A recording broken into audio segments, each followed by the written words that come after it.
I get it on my phone now. And Hey, nice. Hey guys, we're live. We got the famous Nick Frumpkin. I know it doesn't look like he's been getting a whole lot of sun, but this guy's been on vacation. If you're friends with him on Facebook, the guy literally is a world traveler. He spent 2 months out of the year traveling across the country or the world, based on just people legitimately just taking him out because he writes so much business. But we're back. We're live. We're happy that everybody's here. Hopefully, we're gonna have some people jump in. I'm also gonna be watching the live feed on YouTube as well. Oh, so cool. If we do have live questions, because this is very live, we can have some people. Looks like we got one person in here, and it might be me. So welcome. But welcome to you. Yeah. How the heck are you, man? Doing good. How are you? Good, man. It was so far right around $4,000 for the week. Nice. Nice. Six applications. I was testing out my own Facebook leads, kind of see if I can get them to book themselves. How's that working? It went well. I had 40 leads come in over 2 days. Not bad. I spent about $230 or so. So I don't know, a little over $5 a lead. Cool. But 8 of them set their own appointments, 5 for yesterday, 2 for today, and then 1 for Friday. So I really don't expect Friday anyone to be there, but right. I closed 4 out of 5 yesterday, and I closed 2 out of 2 today. So that's where my AP came for the week so far. And I'm nice. Close out the week for, I don't know, maybe 5, 6. What about you? You're probably cooking at what, $10,000, $15,000 a week? I'm not quite, but I am trying to make up a little bit of time because I've taken, essentially the entire month of June off. So I am trying to get myself back to over $20,000 for the month, which is where I need to be to stay on pace. So I went out and I ran about 11 appointments yesterday and wrote 9 for just about $7,000 in AP. Which it's easier to do when you have 3 weeks worth of leads built up, but it's still, normally I would do that much and then I would take the rest of the week off. This week I don't have that luxury because it's the end of the month, and so I am booking appointments for tomorrow and gonna go back out and knock on doors if I have to. There you go. Whatever WIT, whatever it takes to get the job done. Yeah, gotta get some of it going on. Yep. Well, today, Chris was not able to join us, so we're sorry. Yeah, it's unfortunate. But yeah, if you're in the field, he's probably producing right now. So, hats off to you, Chris. You're awesome, dude.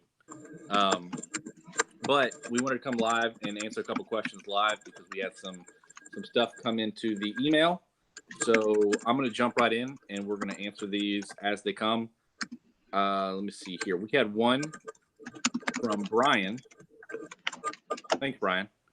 Says, hey guys, just found you doing some research on YouTube. Great channel. I've subscribed and I'll be sharing it with others. Nice. You mentioned on the other Let's Talk About Leads segment that you wouldn't mind sharing some direct mail lead vendors. I would love to get a couple options that are reputable work with. Thanks in advance. Keep up the great work. Thanks, Brian.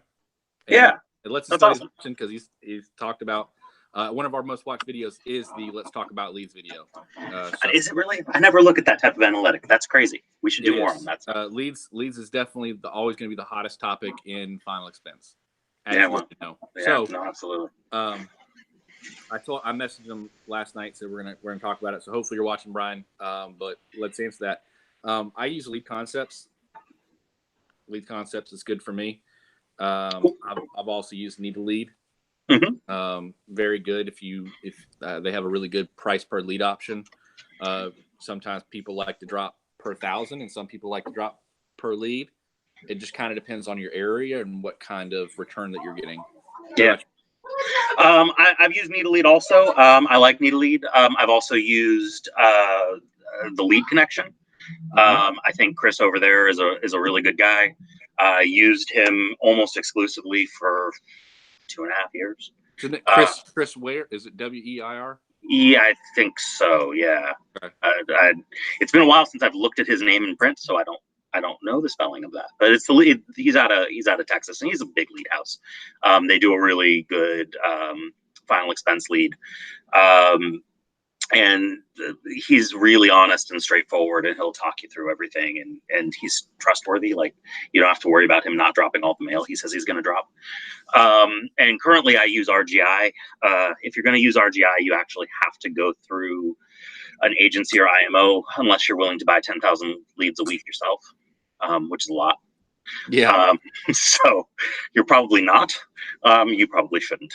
But if you have an agency or IMO that goes through RGI, I highly recommend them. They are really excellent. I know some people who use the Your Insurance Group leads, the YIG leads, that seem to be perfectly acceptable as well. So those are all good options. It's important that you get a lead source that you are comfortable ordering from every week, and that you trust, and that won't do things like drop multiple agents at the same time in the same location. And that if they're going to say they're going to drop 2,000 pieces of mail for you, and you're paying them for 2,000 pieces of mail, they're actually going to drop 2,000 pieces of mail, and they're not actually going to only drop like 1,300. So that kind of stuff. Make sure whatever lead house you're using is not only getting you the PDF of the brand new lead, but they're also sending you the actual lead card back. Yes. Because that is huge when you're getting in front of a door. And if you hold a PDF and you print it out, and Miss Jones is like, I don't remember that, but if you hold the pink card or whatever they actually signed their signature on it, it makes a huge difference whenever they go, oh yeah, I remember that. Yeah, at the very least, if they are going to send you a photo of the card, make sure that it's a color photo, because the colors of the cards really stick out in people's minds. The other thing is, if you are getting your leads through your agency or IMO, please be sure that you know that they are your leads and your leads exclusively for the rest of your life. There are a lot of agencies and IMOs out there who will say that they are selling you a lead that is an exclusive lead, but it's only yours for 6 months. And then if you don't sell it at the end of 6 months, they're going to go ahead and resell it as a B lead. That's not so good for you. Those leads are really valuable. Part of the reason why I can go out and set as many appointments as I can is because, I'm coming back into a new town that I haven't worked in 6 months, but even before my first leads dropped, I had 70 people that I'd never contacted that I can call that filled out leads in the past. And they're not as strong because I have tried to contact them in the past, but they're people I've never made contact with, and you never know. And those, I guess, yeah. Let me ask a question. Out of those 70 that say you've never talked to before, I know they're a little bit harder to work because, again, you've called them before. Yeah. They don't remember you from 6 months ago, right? Nope. But they still remember. How many do you think that you can be able to set off of those 70? Calling through them on a Saturday like you normally do? It depends. If I've never contacted them before, it's usually because they're less likely to answer a phone. But I'll usually get 1 or 2 appointments off of those if I'm going through. And then those are really excellent door knock fodder. Like if I've got downtime, those are the people that you want to knock on doors to go see. And direct mail leads don't go bad. Like I've knocked on people's doors. I've called and set appointments with people on leads that were 3 years old.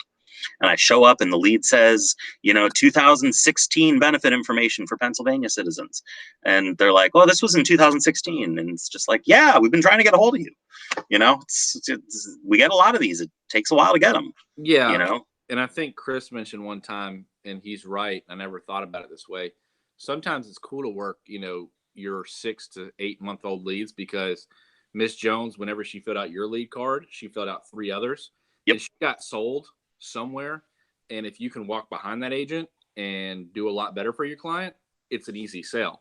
Yeah. They're already sold on the fact of insurance and they're buying insurance. You just have to be good enough to get them to buy your policy. Yeah, they've already committed to a budget. It's already worked in. I mean, they've kept it for 6 months, and the rule of thumb is if they keep it for 2 months, they're probably keeping it for life.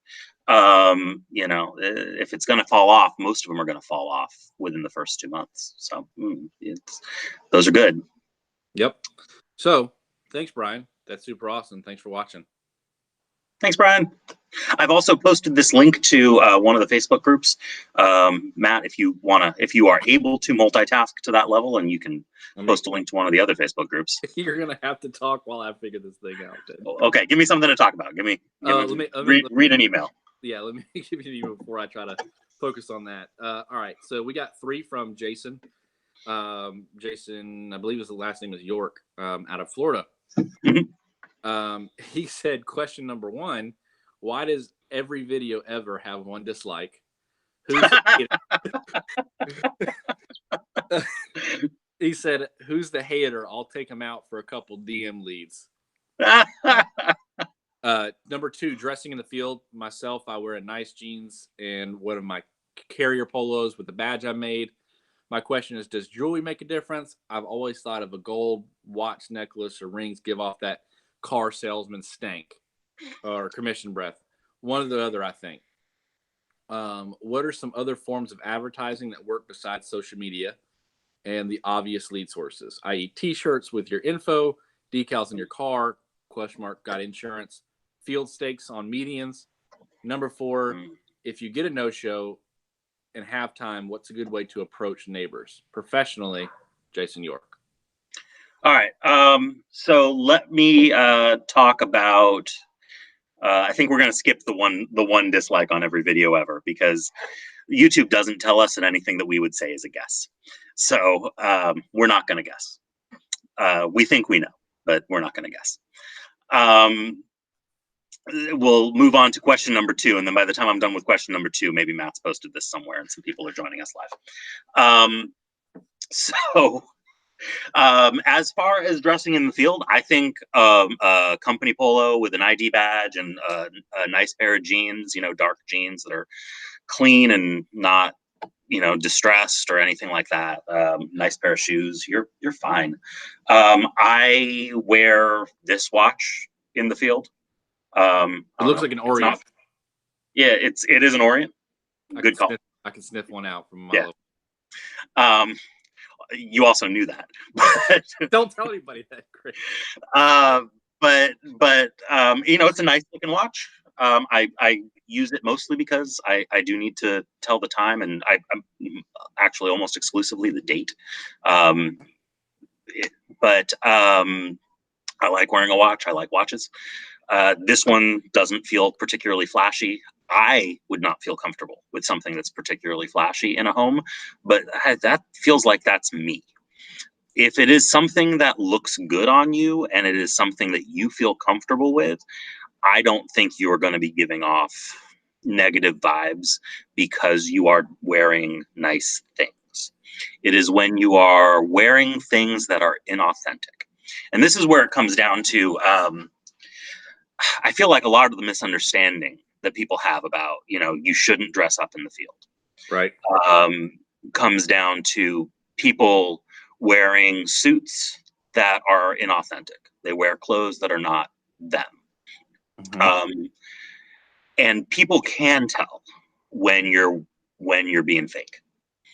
If that watch is something that you would normally wear to a regular office environment, if you had a job at the local CPA firm and you would wear that watch, wear the watch.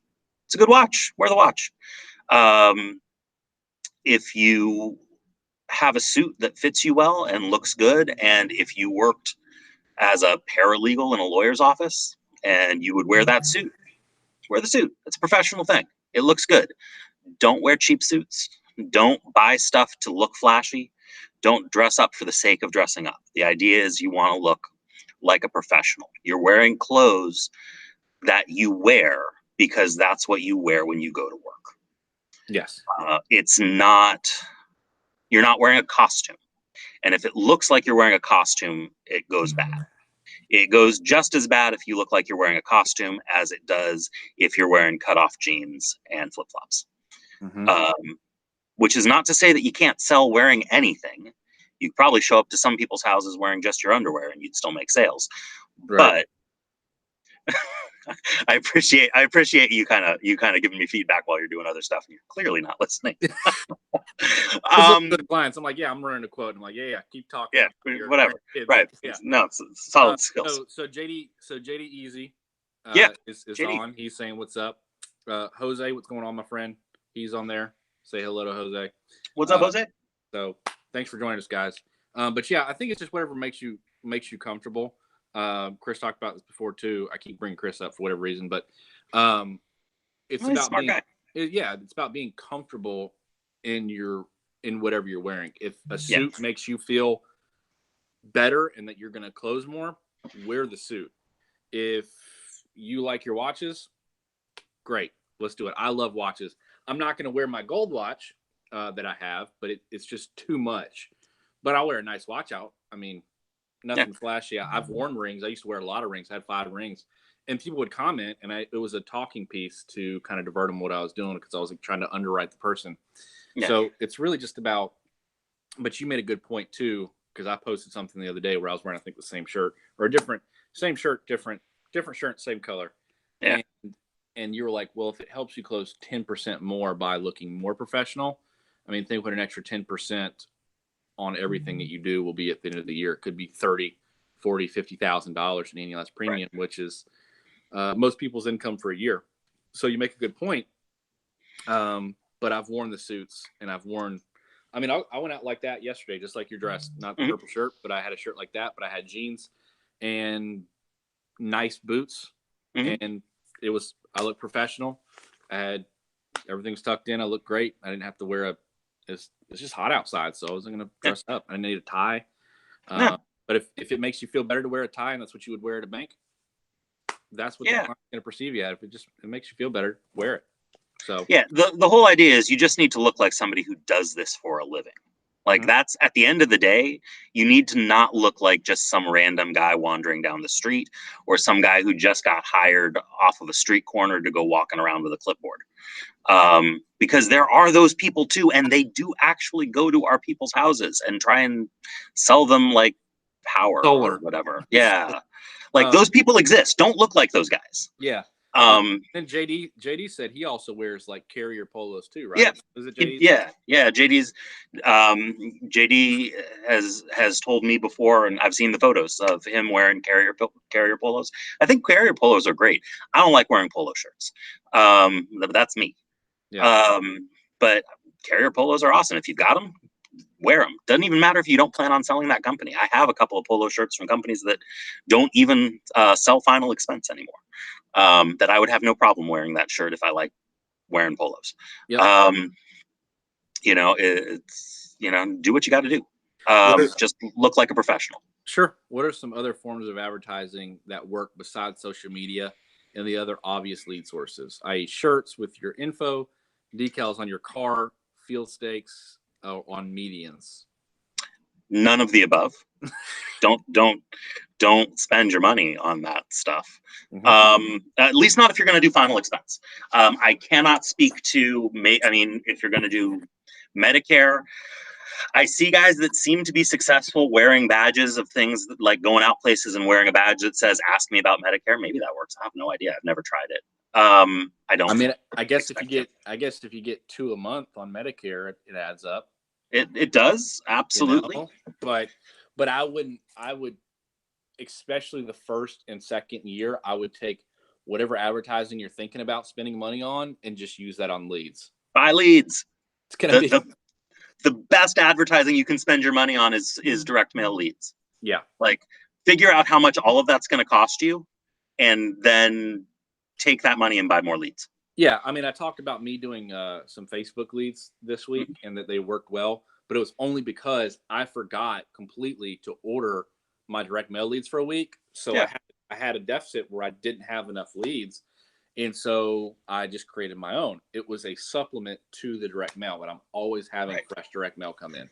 So and if you're buying direct mail and you're dropping per 1,000, you're going to have weeks sometimes where you don't get enough leads in. That is nature of the beast. Yes. Having something like a Facebook lead ready to go is great. Yep. But buy leads. Buy direct mail leads. Don't reinvent the wheel. Unless you're going to spend millions and millions and millions of dollars on marketing, like some companies, like if you're in a particular state and you have a farm, like they do a lot. They do a ton of millions and millions in marketing. Sure. I mean, I see them everywhere. and that's how they generate a lot of their sales. Yeah, sure. So it works there. But if you're not that guy and you only have like $500 a week to spend, put it on direct mail leads. Yeah, I was offered at one point to go be part of a radio show. It was a financial firm that I had a really good friend of mine working with, and we were doing some referrals back and forth. And the principals of the firm said, "Hey, you do Medicare stuff. A lot of our clients are interested in talking about Medicare. How about you come on and be a regular guest on our radio show? We're starting up a radio show. It's going to be on a big local station at like 6 o'clock in the morning." And they're like, we'll record it on a Friday afternoon. It won't be a big amount of time. We're just asking everybody that's going to be part of this because we're doing this. We're asking for a $5,000 buy-in. At which point I kind of went, what do I need that for? Like, hey, you want to come be a guest on our show, but it's going to cost you money? Yeah, right. Like, why am I going to spend $5,000 on a radio show that's going to generate no clients that I want? Right. Like, that's just not my market. That's not my business. It works, and it's direct mail leads. Yeah. If you get a no-show, and I'm sure this happens to you whenever you set appointments. Sure. What's a good way to approach neighbors? My answer is don't. Just go to another leads house that you have set up. That's the right answer. You should have a stack of leads. If you don't have leads, okay, you can do this. When I started, I'm pretty sure I've told this story on the channel before. I worked for an insurance company that was a competitor of Aflac's, and they have a philosophy that is anti-lead. They do not allow you to purchase leads. They don't want anybody purchasing leads. If they find anybody that's buying leads, they terminate you. They are philosophically opposed to the concept of leads, and they're selling supplemental health, so it's accident policies, it's cancer policies, it's short-term disability. It's not really the same thing. There's not a lot of good lead sources in direct mail for that sort of thing anyway. Right. But, so they train you to, you go to an existing client's house. This is how you generate your own leads. They give you a book of business. They drop you off in town. They say, go meet people. This is, if you don't know how to meet people, if you don't want to just knock on every door in the street, you go to one of your existing clients' houses. We'll give you a book of business. You go say hi to them, offer to help them update their beneficiaries, change of address, whatever. Bank changes. You do some service work. And while you're there, you say, hey, what do you know about your neighbors? While I'm in the neighborhood, I wanted to introduce myself to a few people. Who lives next door? Are they friendly? If I went over and said hi to them, would they say anything nice to me? Would they answer the door with a shotgun and barking dogs? So while you're in the house, you kind of ask them about the neighbors, and then you work the T. You go directly across the street, knock on their door, and then you hit each of the neighbors, knock on their doors. If they're home, you say, hey, I was over at Mrs. Johnson's house. I'm her insurance agent. She told me that she's so happy with what I'm doing that she thinks I should talk to you also. You got a minute where I can come inside? And then you walk inside. Man, I don't do that anymore. No. Like, there's a reason why I'm not doing that job anymore. I was good at it, but I don't do that anymore. It sucks. Yeah, it does suck. And it's really, you feel weird about it. You get better at it, and it's kind of like you get calloused over about it from doing it so much. Yeah. But when you first start, you're like, I don't want to do this. This sounds weird. Yep. But the way I do it, and if you want to take this and use it, not you, but whoever else wants to take it, I used to take the lead. Especially if that lead wasn't home, and I'd go to the neighbor, and I would act like I'm out of breath. I'd be like, have you seen Margaret? And they're like, wow, what's up? I'm like, is she dead? You know what I mean? And they're like, what? And I'm like, she's sending this card. I was supposed to get it back to her, and she hasn't died, has she? And they're like, well, no. Like, what is it about? She's like, oh, it's about some insurance. She was making sure if something happened to her, her family didn't go to financial turmoil. You got a minute? And just walk in. Same thing. Yeah. But I would create this shock factor of this urgency if you got to talk to me for whatever reason. Yeah. So, hey. And you can do it. And some of them are going to want insurance, and some of them are not going to want insurance. You're probably looking at what, 25% that lets you in the door. So the numbers that I was given were, when I would go out, I was required to introduce myself to 30 people a day that were not existing clients. Got it. Of those 30 people, 10 were supposed to theoretically let me talk to them. If less than 10 were letting me talk to them, I was doing something wrong. 10 should have let me talk to them. Then of those 10 people, I should be able to sell 1 to 2. 1 to 2 will actually be viable prospects. And you do that every day, 5, maybe 6 days a week. And you're writing, 8 to 10 policies a week.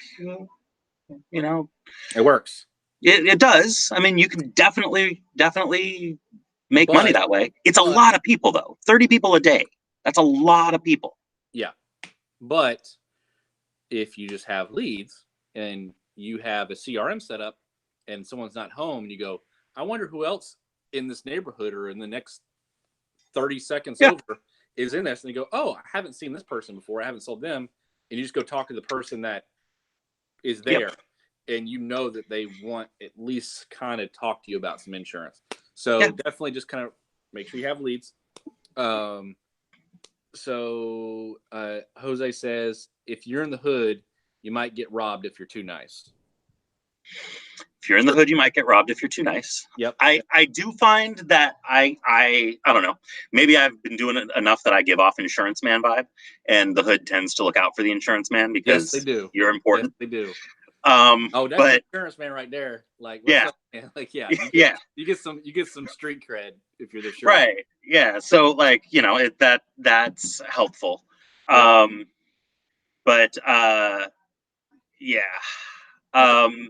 You don't know your neighborhood, I guess. Yeah. Be safe. Know where you're working. If it doesn't feel right, I won't lie to you. Like, I rolled up to a house one time and there was like people with masks and a shotgun sitting in it. And like, I was bold enough at the time to walk up and like, hey, where's Big Mama at? Like, cause that was her name on the card. She put Big Mama and they're like, hey, Big Mama, get out here. And I sold her a policy, but that was the scariest thing in retrospect. I shouldn't have gone to that house. Probably. Maybe not. It was a $30 sale. It wasn't worth it for me. I was scared out of my mind. Yeah. But be safe. Well, and that's the thing. Like, the hood's like obviously dangerous, but like the middle of the woods is also potentially very dangerous. Yes. I'm lucky enough to get to work both areas. Yep. So Stephen Hazel says, hey, happy to catch you guys live. Hey, Stephen. Good to have you on, man. Let me jump onto this other. Oh, to add to the dress code, I have a full sleeve of tattoos. Should I cover those? No one has ever mentioned it, but those that I haven't let me in, maybe that's the reason. Again, that's going to go down to a comfortability standpoint. If you point it out, maybe if you have like a swastika on your arm or something, that might be crazy. But I would say cover it up if. Yeah, like if you got a full sleeve of tattoos, I would wear long sleeves personally. Sure. But then again, one of the guys that I was on this trip with Family Benefit, one of their top producers has a full sleeve of tattoos, and I'm fairly certain he does not cover his tattoos up. And honestly, he's gotten. I think it went from being just down to his elbow to all the way down to his wrist within the last 2 years, and it doesn't seem to have affected his production. Nope. So I'm going to burn through these because we're kind of running on time. Sure. Same from Jason. We're really happy that Jason, you reached out to us and asked all the questions. So thanks, Jason. That's awesome. How far in advance do you set appointments, and what's the sweet spot or day or time to set? Thanks again, Jason York. I know what you're going to say, I think. Okay. Generally, it's just about a day out. And if you're calling on Saturday, you can book for Monday. That sounds right. Yeah. No, good answer. Right? Good answer. And then what's the sweet spot and time to set? Saturday mornings are always going to be your sweet spot between 9:30 and about 11. Yeah. Maybe 11:30. And then between, I would say, like, you should probably be calling right now. And between like 6 and like 8 are your general good times that I've been able to set. I mean, I've started at like a 6:30 and I've set 6 appointments for the next day in 15 minutes just because you've got decent leads who are ready to talk to you. Yeah, check your local laws as to how late you can call. In the summer, I'd call past 8 o'clock in the evening if you need to. And then Sunday nights also tend to be pretty decent. Yeah. If you can't call on a Saturday for Monday. Yeah. I'm a big believer in like hitting Monday really hard. So this Saturday and Sunday are really important calling days for me. So I make sure that I've got enough appointments scheduled. But weekdays right about now. I also think weekdays in the morning. If you're dialing seniors, if you're in the final expense market like we are, and you've got leads that are 60 and up, right? Weekday mornings, like 9 a.m. are pretty solid too. But I've never called in the morning, so yeah, that's not a bad time. Give it a shot. Or sleep. I don't know. It's if it depends on how many appointments you still need, but that's not a bad way to go. Yeah, but I mean, I know that I had a couple appointments that I said that I set for myself on like Facebook. Once 2 of them set themselves for, I think, Friday. I can almost guarantee you that when I show up to those houses on Friday, those people are not going to remember at all setting that appointment. They're not going to be there, like 1,000%. Yeah. And if you call on Saturday and Mr. Jones is like, "Oh, I can do it on Thursday," I guarantee you, nope, she won't be no there. Chance. No, you don't want to give them breathing room. Again, something that JD told me a long time ago at this point. He told us, and I'm going to tell it wrong. So sorry, JD. But he said he was taught when he was first starting out that you have to control your calendar.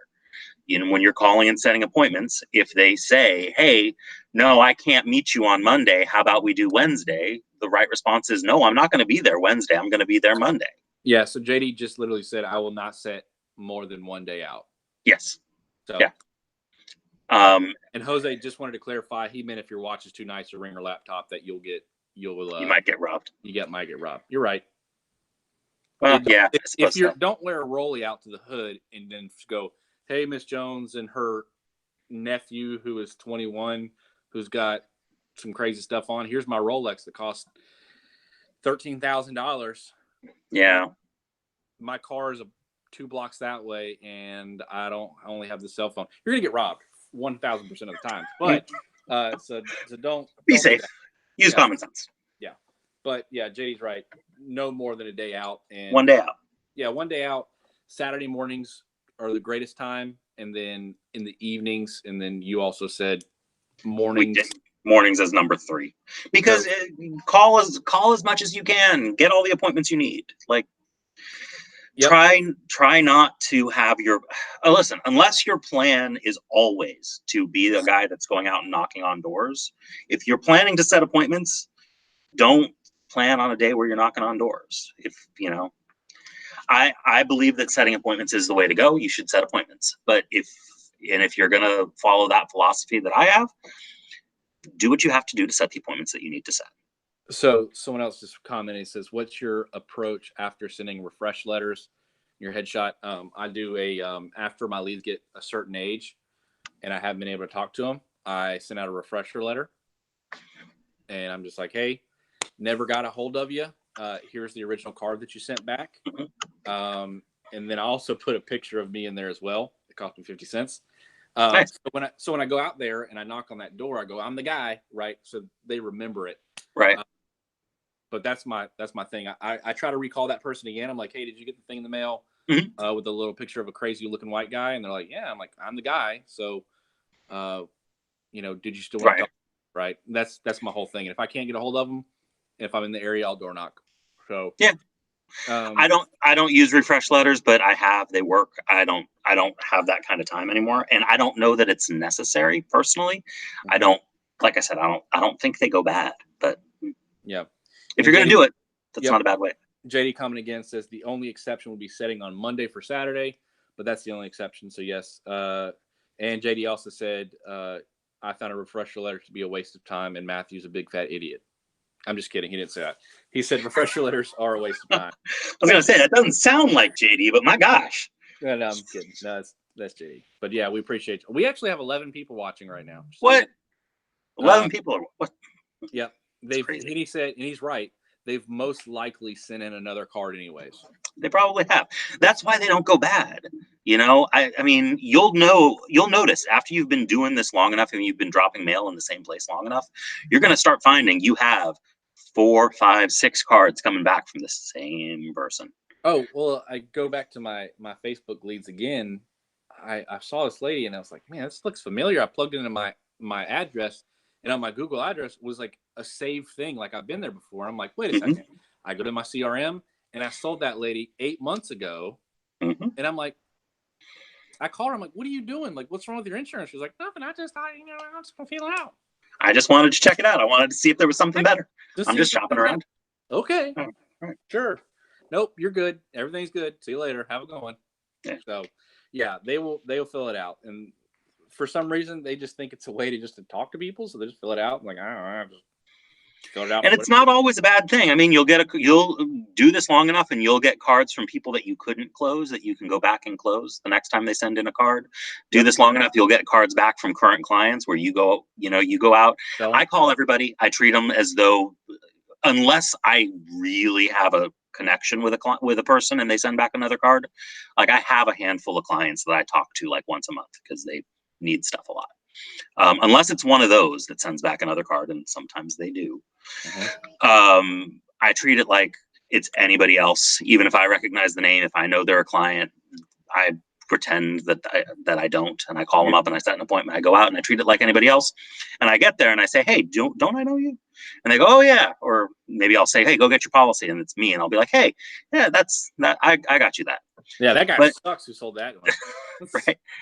But sometimes they want to make a change, or sometimes they want to add on, and they do want to add on. Go see those people. Yep. Hey, I was just sending in because I wanted to add something for my grandkids. Right. Or I wanted to add something for somebody else, and I didn't know.